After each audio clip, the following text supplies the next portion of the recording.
നമസ്കാരം. കേരളത്തിന് മോദിയുടെ വൻ പ്രഖ്യാപനങ്ങൾ. നാളെ കേരളം ഞെട്ടുന്ന തരത്തിലുള്ള പ്രഖ്യാപനങ്ങളായിരിക്കും മോദിയുടെ വരവിൽ കേരളത്തിന് സമ്മാനമായി ലഭിക്കാൻ പോകുന്നതെന്ന് പറയേണ്ടിയിരിക്കുന്നു. സഖാക്കൾക്കും വലതുപക്ഷത്തിനുമൊക്കെ നെഞ്ചിടിപ്പുണ്ടാക്കുന്ന തരത്തിലുള്ള പ്രഖ്യാപനങ്ങളായിരിക്കും അത് എന്നുള്ള കാര്യത്തിൽ തർക്കമില്ല. അതുമാത്രമല്ല, കേരളത്തിൽ ഭരണം പിടിക്കുക എന്നൊരു ലക്ഷ്യം കൂടി ഇപ്പോൾ BJPക്ക് മുന്നിലുണ്ട്. അതുകൊണ്ട് തന്നെ വരുന്ന നിയമസഭാ തെരഞ്ഞെടുപ്പിൽ കേരളം പിടിച്ചടക്കുവാൻ അല്ലെങ്കിൽ കളം നിറഞ്ഞാടുവാൻ തന്നെ അമിത്ഷായും നരേന്ദ്രമോദിയും കേരളത്തിലേക്ക് എത്തുകയാണ്. ആ ഒരു സാഹചര്യത്തിൽ കേരള നിയമസഭാ തിരഞ്ഞെടുപ്പിന്റെ സാഹചര്യം എടുക്കുമ്പോൾ ഇവിടുത്തെ സ്ഥാനാർത്ഥി നിർണയം അടക്കമുള്ള കാര്യങ്ങൾ, അതിനകത്ത് ഏത് തരത്തിലുള്ള തന്ത്രങ്ങൾ പ്രയോഗിക്കണം എന്നുള്ളതിനെ കുറിച്ചുള്ള ചിന്തകൾ, അത് എങ്ങനെ ഈ കാര്യങ്ങൾ കൈകാര്യം ചെയ്യാം എന്നൊക്കെ അറിഞ്ഞ് അതിനെ നേരിട്ട് നിയന്ത്രിക്കാൻ വേണ്ടിയിട്ടാണ് കേന്ദ്ര ആഭ്യന്തരമന്ത്രി അമിത്ഷാ അടക്കം കേരളത്തിലേക്ക് എത്താൻ പോകുന്നത്. നാളെ BJPയുടെ നേതാവ് മാത്രമല്ല ഇന്ത്യയുടെ പ്രധാനമന്ത്രി നരേന്ദ്രമോദി അടക്കം നാളെ കേരളത്തിലേക്ക് എത്തുകയാണ്. നാളെ തിരുവനന്തപുരത്ത് എത്തുന്ന അദ്ദേഹത്തിന്റെ വലിയ പ്രഖ്യാപനങ്ങൾ ഉണ്ടാകുമെന്നുള്ള കാര്യത്തിൽ തർക്കമില്ല. ആ പ്രഖ്യാപനങ്ങൾ ഇടതുപക്ഷ ജനാധിപത്യ മുന്നണി സർക്കാരിനെയും പിണറായി വിജയനെയും ഒക്കെ ഞെട്ടിക്കുന്നതായിരിക്കും എന്നുള്ള കാര്യത്തിലും തർക്കമില്ല. അവിടെയാണ് ഇവിടെ BJPയുടെ ക്യാമ്പുകൾ ആവേശത്തിലാവുന്നത്. ഇത്തവണത്തെ തെരഞ്ഞെടുപ്പ് പ്രവർത്തനങ്ങളുടെ എല്ലാ ഘട്ടങ്ങളിലും അമിത്ഷായുടെ നേരിട്ടുള്ള മേൽനോട്ടം ഉണ്ടാകും. മാത്രമല്ല, മോദി പലവട്ടം കേരളത്തിലേക്ക് എത്തപ്പെടുമെന്നുള്ള കണക്കുകൾ വരെ സൂചിപ്പിക്കുന്നുണ്ട്. അത് തെരഞ്ഞെടുപ്പ് അടുക്കുന്ന സാഹചര്യത്തിൽ ഇപ്പോൾ നാളെ വരുന്നത് പല പ്രഖ്യാപനങ്ങളുമായിട്ട്. അത് ഒരു ഒന്നാം ഘട്ട വെടിവെപ്പാണ് എന്ന് വേണമെങ്കിൽ പറയാം. ആദ്യം എത്തുകയും നല്ല വെടിപൊട്ടിക്കുകയും ചെയ്യപ്പെടും. ആ വെടിപൊട്ടിക്കൽ എന്ന് പറയപ്പെടുന്ന വാഗ്ദാനങ്ങളുടെ തോരാ മഴയായിരിക്കും എന്നുള്ള കാര്യത്തിൽ തർക്കമില്ല. അത്തരത്തിൽ വലിയ വാഗ്ദാനങ്ങൾ നൽകി മുന്നോട്ട് പോകുമ്പോൾ കേരളത്തെ എങ്ങനെയും പിടിക്കുക, ഭരണത്തിലേക്ക് എത്തുക, അധികാരത്തിലെത്തുക എന്നത് മാത്രമാണ് മോദിയുടെയും അമിത്ഷായുടെയും ലക്ഷ്യമെന്ന് പറയപ്പെടുന്നത്.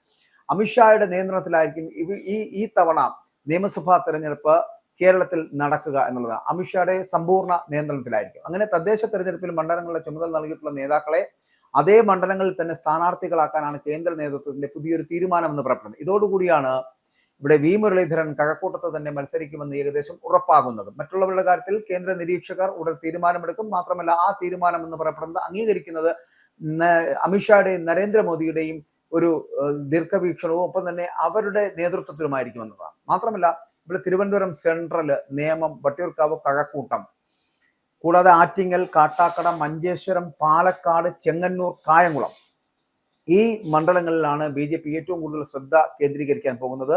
ജയപ്രതീക്ഷയുള്ള മണ്ഡലങ്ങളുടെ പട്ടികയിൽ മലമ്പുഴയെയും ഉൾപ്പെടുത്തിയിട്ടുണ്ട്. C കൃഷ്ണകുമാർ തന്നെയാകും മലമ്പുഴയിലെ സ്ഥാനാർത്ഥി എന്ന് പറയപ്പെടുന്നത്. മാത്രമല്ല, ജയസാധ്യതയുള്ള 50 സ്ഥാനാർത്ഥികളെ 2 ആഴ്ചയ്ക്കുള്ളിൽ കണ്ടെത്താനാണ് അമിത്ഷാ നൽകിയിരിക്കുന്ന നിർദ്ദേശം.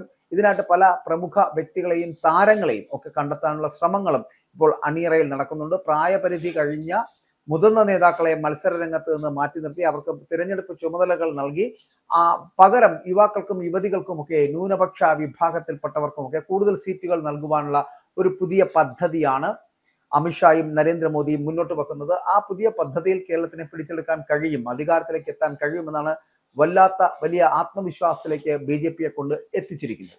ഇവിടെ ശബരിമല സ്വർണ്ണക്കൊള്ളയും ആചാര ലംഘനങ്ങളുമൊക്കെ പ്രചരണ വിഷയമാക്കുവാനും ഒപ്പം തന്നെ ആധുനിക സംവിധാനങ്ങൾ ഉപയോഗിച്ച് ഹൈടെക് പ്രചരണം നടത്താനുമൊക്കെയാണ് അമിത്ഷാ കേരളത്തിൽ BJP പ്രവർത്തകർക്ക് നിർദ്ദേശം നൽകിയിരിക്കുന്നത്. പ്രധാനമന്ത്രി നരേന്ദ്രമോദി നാളെ കേരളത്തിൽ എത്തുന്നതോടെ സംസ്ഥാനത്തെ BJPയുടെ തിരഞ്ഞെടുപ്പ് പ്രവർത്തനങ്ങൾക്ക് ഔദ്യോഗികമായിട്ട് തുടക്കമാകും.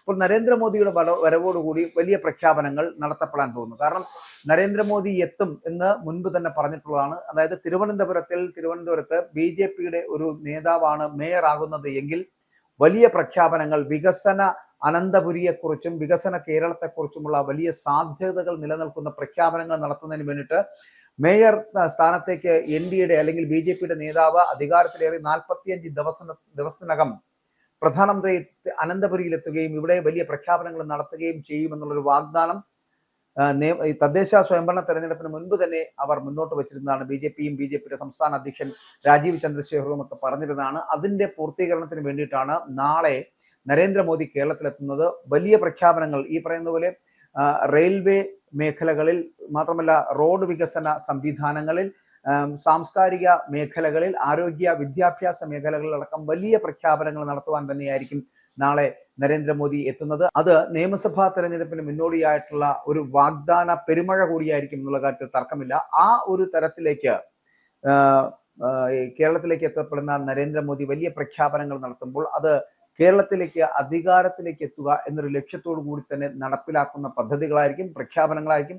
ആ പ്രഖ്യാപനങ്ങൾ എന്ന് പറയപ്പെടുന്നതിൽ ഈ കേരളത്തിൽ ബി ജെ പിയുടെ അപ്രമാദിത്വം അല്ലെങ്കിൽ ബി ജെ പി ഇപ്പോൾ നിൽക്കുന്ന നിലയിൽ നിന്നും കുറച്ചുകൂടി മുന്നിലേക്ക് എത്തുവാനും അധികാരത്തിലേക്ക് എത്തുവാൻ കഴിയുന്ന തരത്തിലേക്കുള്ള പ്രവർത്തനങ്ങൾ കാഴ്ചവെക്കുവാനും മോദിക്കും കൂട്ടർക്കും കഴിയുമെന്നും ഒപ്പം തന്നെ അമിത്ഷായുടെ നേതൃത്വത്തിലുള്ള വലിയ ഒരു സംഘം തന്നെ ഇവിടെ ക്യാമ്പ് ചെയ്തുകൊണ്ട് വലിയ പ്രവർത്തനങ്ങൾ നടത്താൻ പോകുന്നു എന്നുള്ളത് ബി ജെ പിക്ക് വലിയ ആശ്വാസവും ഒപ്പം തന്നെ ആവേശവും ബി ജെ പിയിലെ അണിയറ പ്രവർത്തകർക്ക് അണികൾക്ക് ആവേശവും ഉളവാക്കുന്നു എന്നുള്ള കാര്യത്തിൽ തർക്കമില്ല. അതുകൊണ്ട് നാളെ വരെ കാത്തിരിക്കുക. ഏകദേശം ഇതുപോലെ 24 മണിക്കൂറുകൾ കഴിയുമ്പോൾ പ്രധാനമന്ത്രി നരേന്ദ്രമോദി കേരളത്തിന് വേണ്ടിയിട്ടുള്ള വലിയ പ്രഖ്യാപനങ്ങൾ നടത്തുന്ന ദിവസമാണ് നാളെ. അതുകൊണ്ട് തന്നെ അത്തരത്തിലുള്ള പ്രഖ്യാപനങ്ങളിൽ ഞെട്ടാൻ പോകുന്നത് കേരളമായിരിക്കും എന്നുള്ള കാര്യത്തിൽ തർക്കമില്ല.